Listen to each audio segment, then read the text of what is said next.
If, like me, you are a low-carb aficionado, that means you like eating low-carb foods and you try to avoid starches as much as possible. That's things like bread. Um, you need something, sometimes you just want something to wrap your burger in. And there's a recipe that's doing the rounds all over social media at the moment, and it's called viral flatbread, which to me sounds disgusting. I'm sure that somebody could have come up with a better name for it than that. Sounds like a disease, but very simple to make. 2 ingredients. You just need eggs and cottage cheese. Great, you think, easy peasy, except that I can't really get cottage cheese very easily in Andorra, and I certainly can't get organic cottage cheese where it's come from organic milk. So in the absence of cottage cheese, I've been experimenting to see what else you can make this bread with, because I follow a low-carb way of eating. It wasn't until I did a program last year called Primal Bod where I finally got to the bottom of my lifelong food addictions, problems with carbohydrates, problems with once you start eating those type of foods, you can't stop. And it turns out that many people suffer from food addictions. And many other people don't believe that food addiction is actually a condition because, you know, we all eat food, right? We eat food every day. Everybody has to eat food. How can you be addicted to it? But if you are, does anybody remember doing this? I used to do this when I first learnt to bake as a child.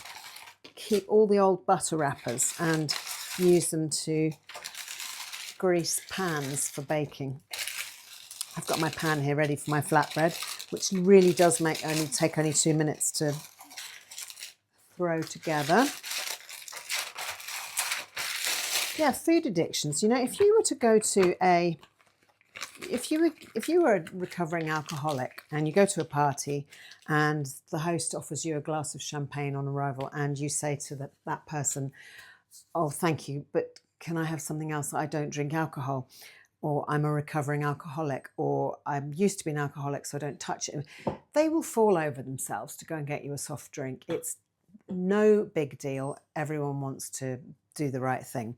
Same with people who have suffered from substance abuse. You would never say to a recovering drug addict, somebody who perhaps was addicted to shooting up heroin, you wouldn't say to them, "Oh, just have a little, go on, just have a little bit." What's a little bit going to do? It's hardly going to hurt, is it? We all know that when those type of addictions, you have to go cold turkey and get off those substances you're addicted to. Bit different with food addiction. So I didn't realize and didn't actually put my finger on it until, I'll just wait for the dog to stop drinking, because whilst my brand new microphone, which I've just got today, is noise cancelling, I don't think it's going to cancel that noise, and he's making quite a lot. All right, finished, good boy. Yeah, food addiction. So my issue was with carbs. It always has been. I love bread and sugar. You know, sugar is a very addictive substance. They've done experiments with rats, where you can look this up online, where they've put rats into an environment where they've given them cocaine, got them hooked on cocaine.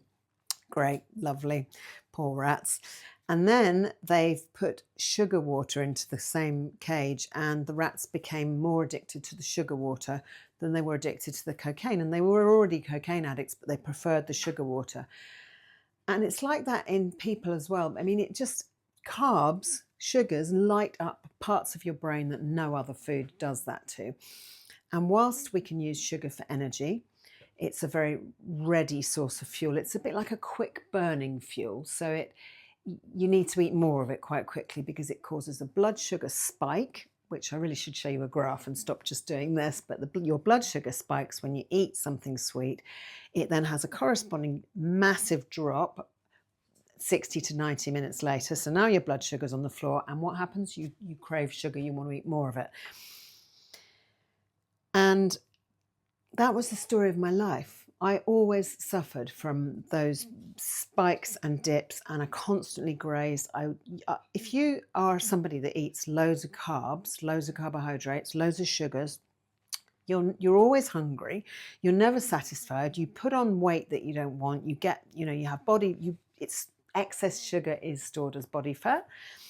If you're not going to use it immediately to run a marathon, it's going to get stored on it. And like I said, it wasn't until last year when I finally, through joining Candy Fraser's amazing program, that I finally got to the bottom of my own addictions, pinpointed that I even had an addiction, and stopped eating the things that were causing the problem. And then you go through a bit where you just feel rotten and awful and you just crave them terribly. And then you get out the other side of that and it's like food freedom. You don't have to eat those things anymore. They no longer have the pull.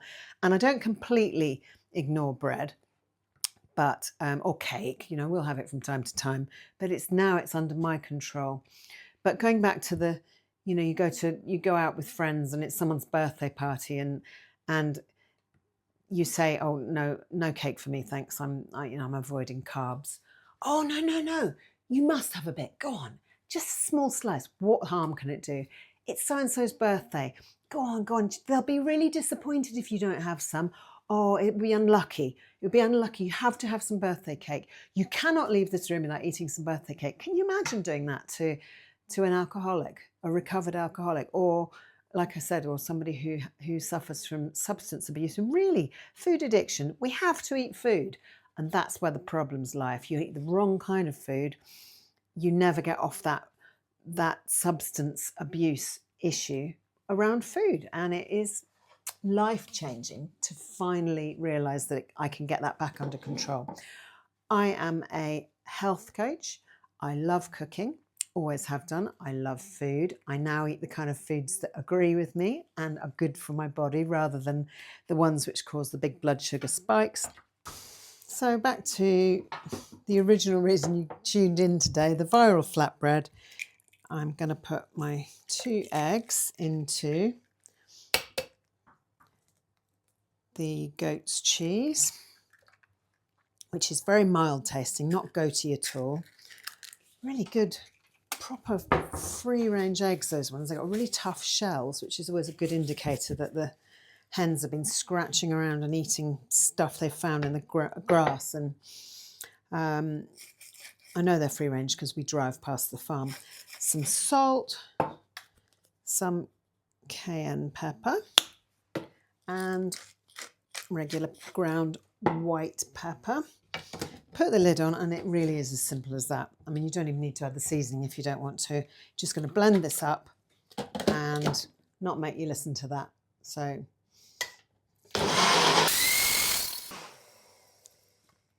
it's not essential to have a NutriBullet. You could use any kind of blender, but it'd be pretty difficult to make it without a blender.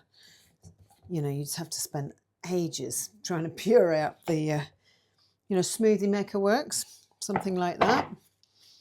And I'm going to pour that into here's one I prepared earlier, tin. It's quite runny. It obviously is different depending on what cheese you use, but that is it. Viral flatbread. Let's rechristen it low-carb flatbread, because viral, like I said earlier, to me sounds like it's a bit diseased. I'm just going to pop that one in the oven.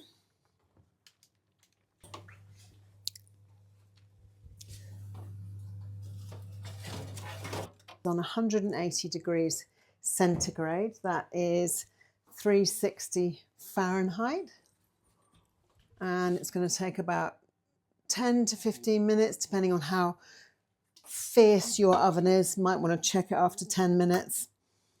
And whilst that's cooking, if you do believe that you suffer from food addiction and you're not ready to go it alone, there are organisations now that will help you with that.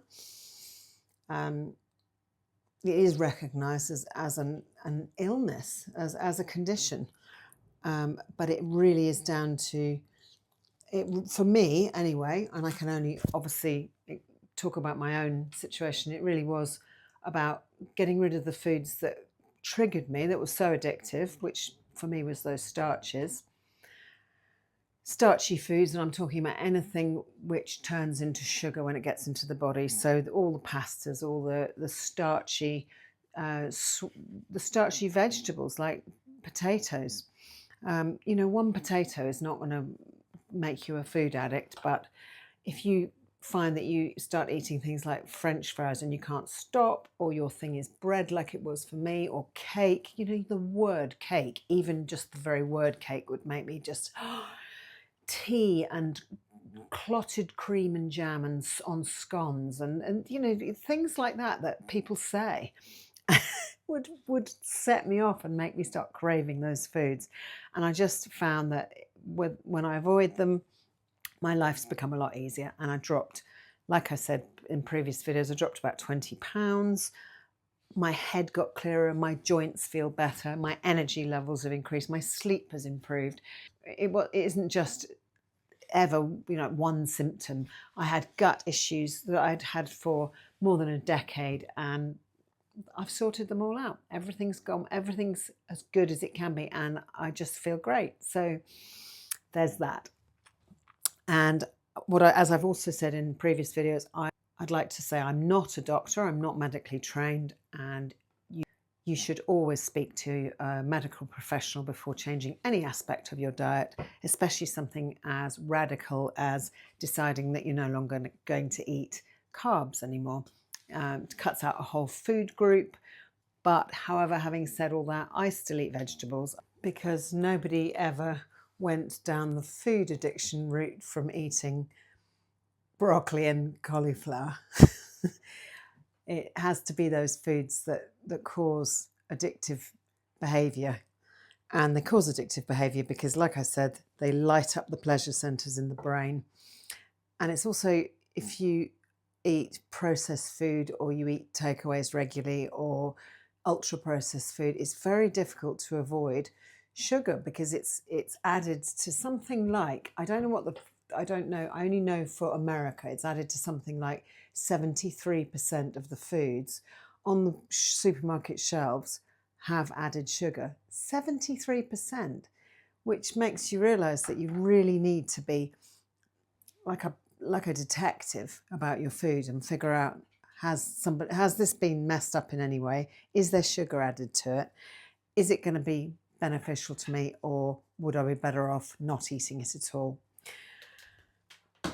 Let's have a look at the flatbread and see how it's getting on.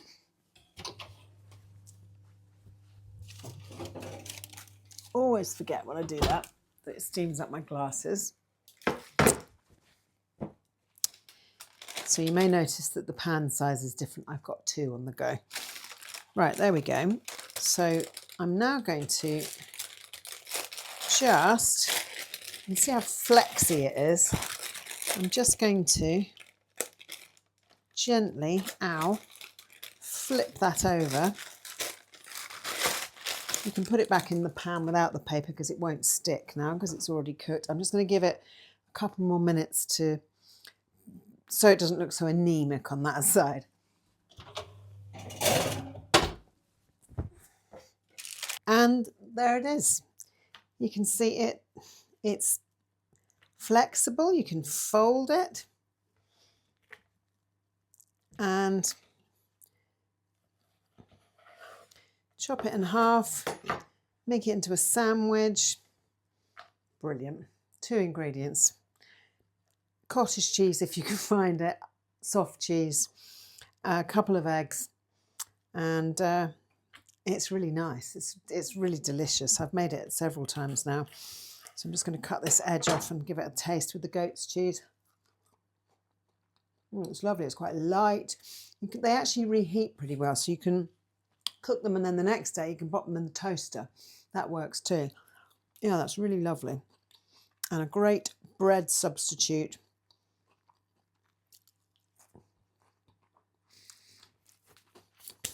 Hope you enjoy making it. Love to hear in the comments if you have success with your low-carb flatbread, as we're going to rechristen it.